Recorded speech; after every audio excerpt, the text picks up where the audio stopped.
National insurance, and anyone not claiming the £2,000 deduction? Anyone? We've all done it, of course, automatically.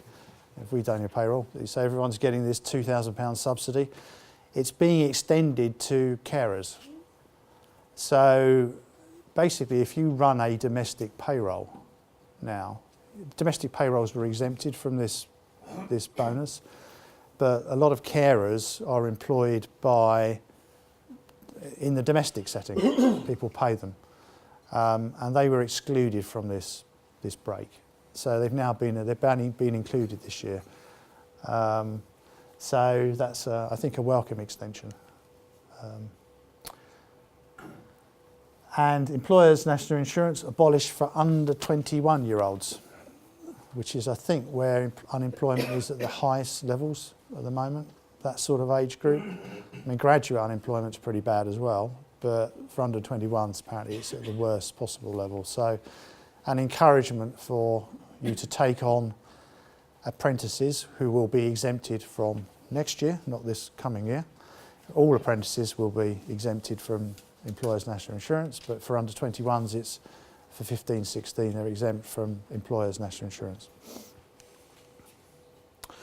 National minimum wage up 20p from October.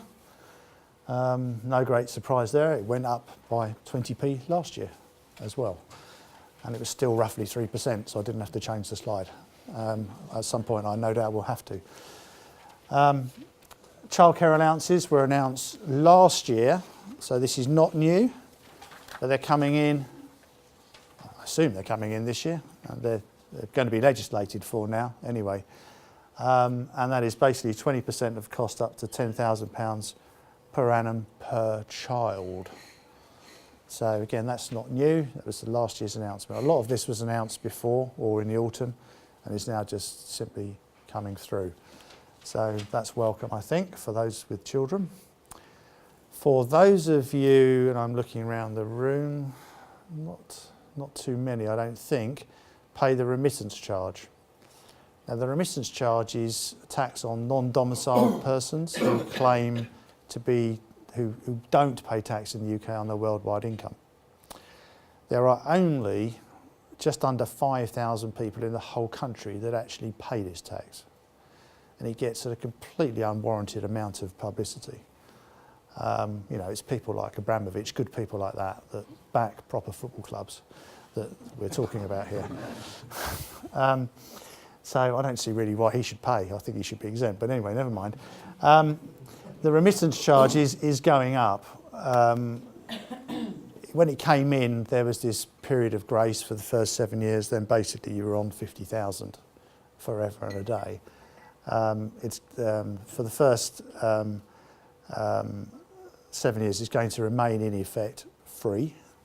And thereafter it's going up to 60 and then to £90,000.